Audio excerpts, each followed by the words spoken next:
They thought I was a weak old woman, until my husband exposed my secret at Thanksgiving.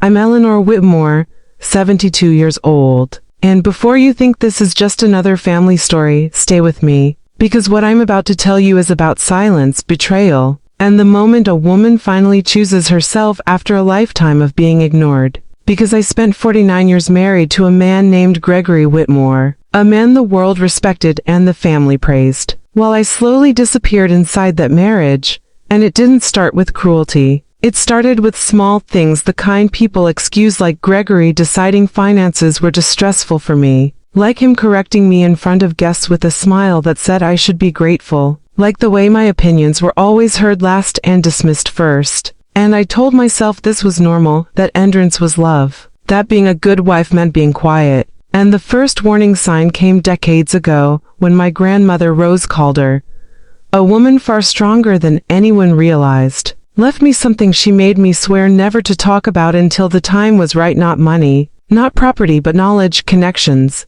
and a private legacy in antique jewelry authentication, a world built on discretion and trust. And while Gregory climbed his corporate ladder and our children grew into their own lives, I studied in silence, cataloged in the evenings, trained my eyes to see what others overlooked, and began working under a name no one would ever link back to me, telling myself it wasn't about money. It was about having something that belonged to me alone. Yet even as my private work grew, my life at home shrank, because Gregory never noticed my late nights, never asked about my trips, never wondered how I paid for things without touching our shared account. And when I suggested traveling for hobbies, he laughed and said, "You're a grandmother, Eleanor. What ambition do you need now?" And I swallowed that humiliation the way I had swallowed so many others, until the emotional distance turned into something sharper, something colder, and I discovered Gregory had found comfort in another woman, not physical betrayal. He insisted, just conversation, just understanding, but the pain was real. And that night I cried alone in the bathroom so no one would hear, realizing that after decades of loyalty, I was still replaceable, still invisible. And that was my lowest point, because loneliness inside a marriage feels heavier than loneliness alone. And from that moment I stopped trying to be seen by him. I focused inward, on my work, on my worth, on building something solid and undeniable. And by the time Thanksgiving approached that year, my private accounts had grown into figures no one in my family would ever associate with me. Not my children, not my friends, and certainly not my husband, who still believed I clipped coupons and sacrificed comfort for the sake of family. And I let him believe it, because part of me wanted to see how long people would underestimate me when it benefited them. And the truth is, silence gives you clarity. It shows you who respects you and who merely uses your presence. And as I prepared for that Thanksgiving, the one that would change everything, I didn't yet know that one careless moment would expose the truth. That my husband's reaction would cut deeper than any insult I had endured. And that the family I protected for decades would reveal exactly what they believed I owed them. But if you're still listening, stay with me, because the real betrayal hadn't happened yet. And what Gregory did when he realized who I truly was would finally force me to make the hardest decision of my life, one that saved me.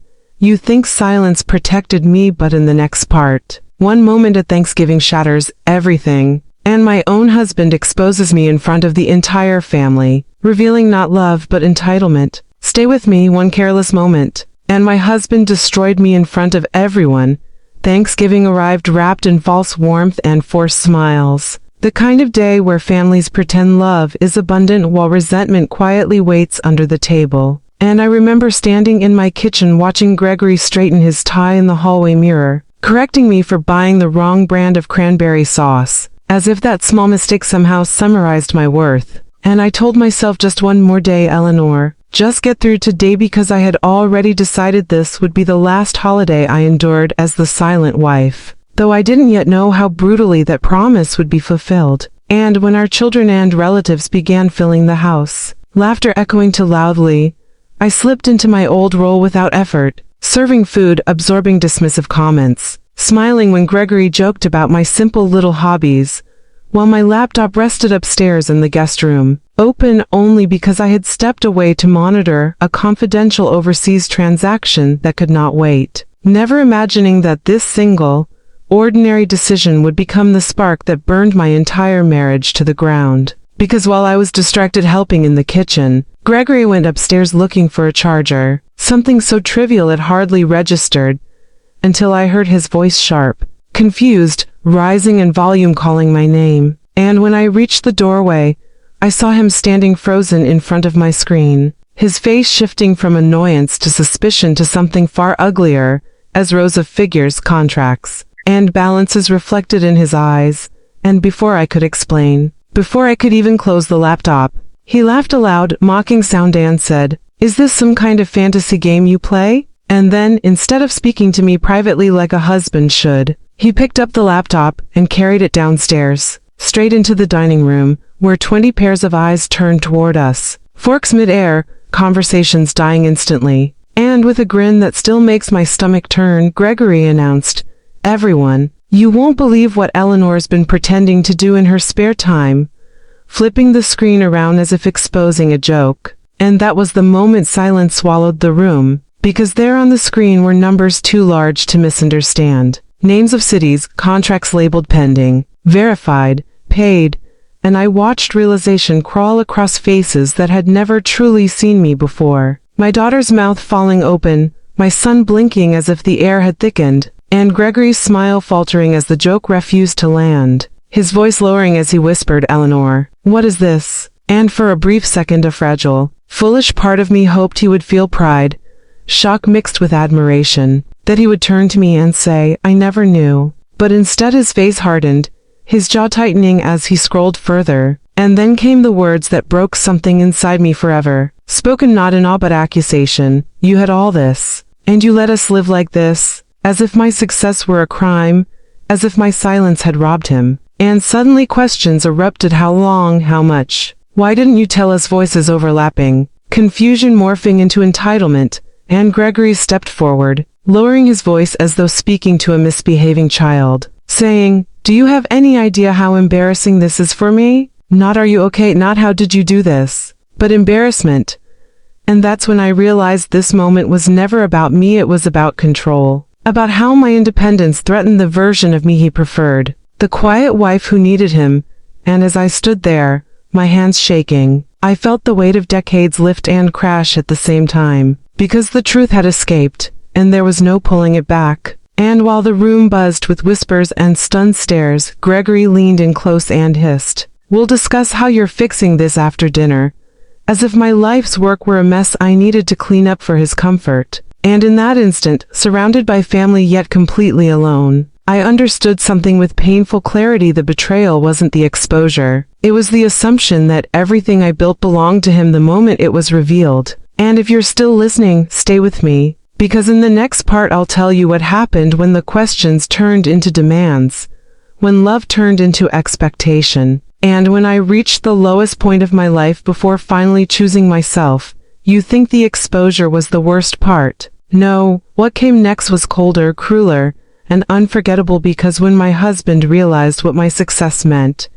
he showed me exactly who he was. Stay with me. That night, my husband didn't ask if I was okay. He asked how much I owed him.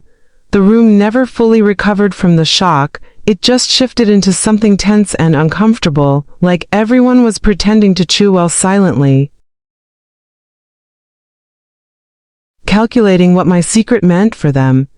And Gregory was the first to regain his voice, clearing his throat, straightening his shoulders, and slipping back into the role he wore best, the man in charge, saying we should all calm down, that this was obviously a misunderstanding that could be sorted out after dinner. And I remember how surreal it felt to sit back down at that table, surrounded by people who had known me for decades yet were suddenly studying me like a stranger, because once money enters the room, love becomes conditional. And as plates were passed and conversation restarted in awkward fragments, Gregory leaned toward me and whispered, not with concern but irritation, "You should have told me," as if my silence were an offense against him. And I wanted to scream that I had spent 49 years being unheard, but instead I swallowed it like I always had, telling myself, "Not yet, Eleanor, just breathe," because part of me still hoped this could end quietly, that after everyone left we would talk like adults, that maybe he would finally see me. But that hope collapsed the moment the first joke was made across the table, someone laughing nervously and saying, "Well, I guess Grandma's been holding out on us," followed by forced chuckles. And Gregory didn't shut it down, didn't protect me, didn't say my work was mine. Instead he smiled thinly and replied, "Apparently," and that single word felt like abandonment, because it told everyone they were allowed to question me. And once permission is given, entitlement spreads fast. My son asking whether this meant I could help with his mortgage refinance. My daughter joking about a future inheritance upgrade. And Gregory sitting there absorbing it all as if it were confirmation of something he had already decided. And then, as dishes were cleared and dessert was being prepared, he finally said it out loud, not angrily, not dramatically, but casually, which somehow hurt more. "We need to talk about what this means for our future." And I followed him into the den, the same room where I had once rocked babies and wrapped Christmas gifts, now feeling like a courtroom, and the door barely closed before his tone changed completely, dropping all pretense of partnership as he said, "So how much are we talking about exactly?" And when I hesitated, he sighed, rubbing his temples, and said, "Eleanor, don't make this difficult, we're married. What's yours is ours." And there it was, the sentence that erased every ounce of affection I had left for him because he hadn't asked how I built it, why I hid it, or what it cost me emotionally, only what portion belonged to him. And when I quietly replied that my business was separate, that I had built it independently, he laughed, actually laughed, and said, "That's not how marriage works," and suddenly the room felt too small, too tight, as decades of sacrifice flashed through my mind, every dream delayed, every need minimized.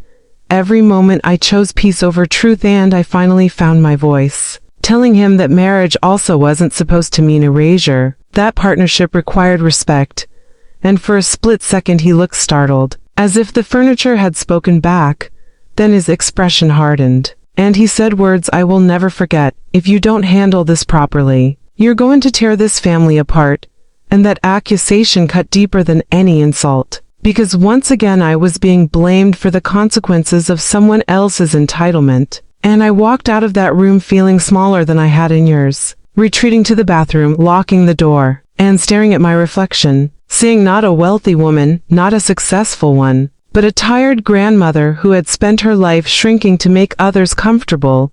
And in that moment of emotional silence, alone with the hum of the vent and the distant sound of laughter I no longer belonged to, I realized I had reached my lowest point, not because my secret was out, but because the man I had built my life around still could not see me as a person, only as a resource. And if you're still listening, stay with me, because the next part is where everything shifts, where loneliness turns into clarity, and where I finally make the decision that changes my life forever.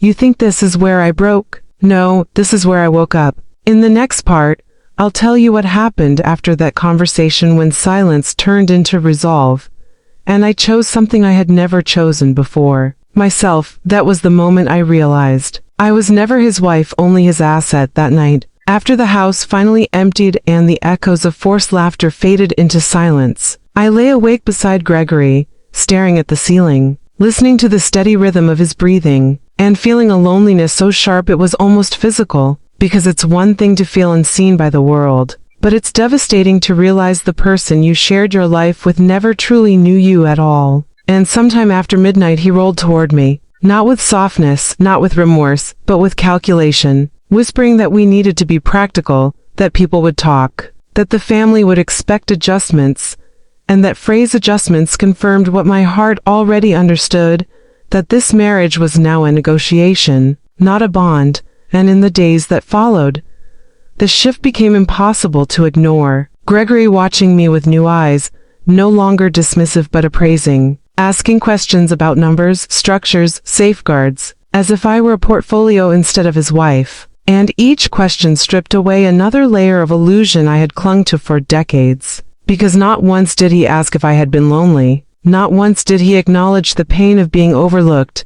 And when I gently suggested counseling, hoping foolishly for repair, he scoffed and said, "This isn't emotional, Eleanor, it's financial." And something inside me finally went quiet, because when a person tells you who they are, the only mistake is not believing them. And so I stopped arguing, stopped explaining, and started listening to myself, to the voice I had buried under years of compromise. And I realized that the money wasn't what gave me power, clarity did. And for the first time I allowed myself to imagine a future not shaped around his expectations, not measured by how useful I was to others, but centered on dignity. And that decision didn't come with fireworks or rage. It came with a calm so steady it scared me, because I began taking small steps. Practical ones, meeting quietly with my attorney, restructuring my accounts, protecting what I had built. And every document I signed felt like reclaiming a piece of myself. While Gregory mistook my calm for compliance, growing bolder in his assumptions,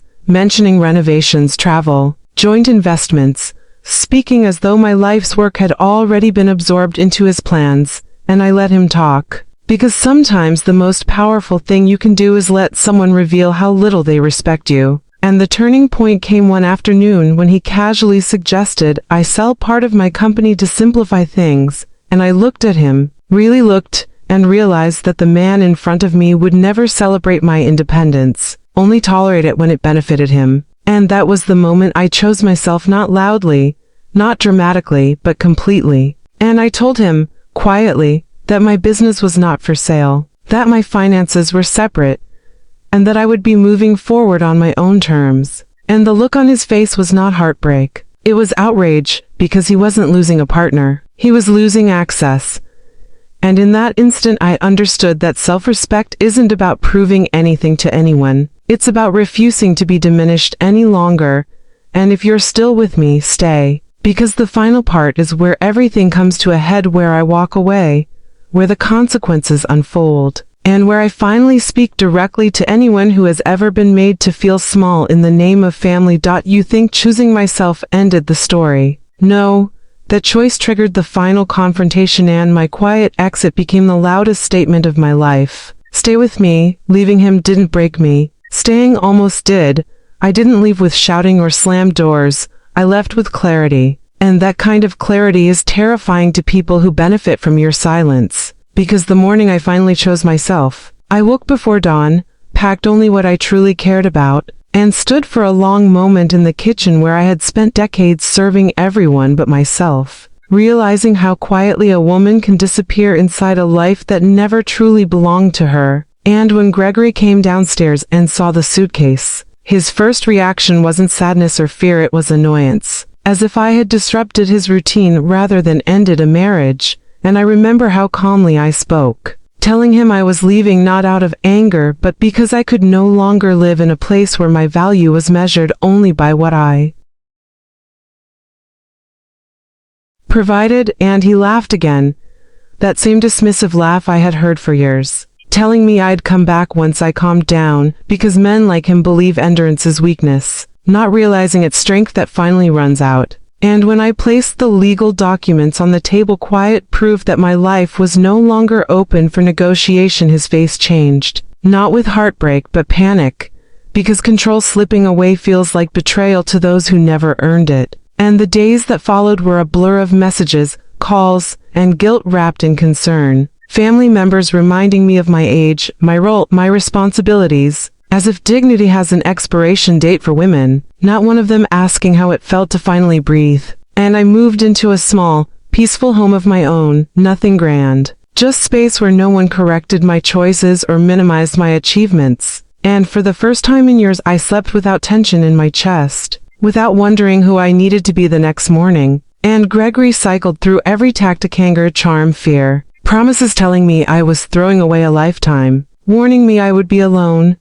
But loneliness no longer scared me, because I had learned the difference between being alone and being erased. And as the separation finalized, I felt something unexpected, not triumph, not revenge, but relief. The kind that comes when you stop explaining your existence to people determined not to understand it. And today my life is quieter, stronger, and fully mine. I still work, still build, still contribute. But now every decision comes from self-respect instead of obligation. And if you are listening to this feeling trapped by loyalty, age, marriage, or fear of judgment, hear me clearly: it is never too late to choose yourself. You are not selfish for wanting peace.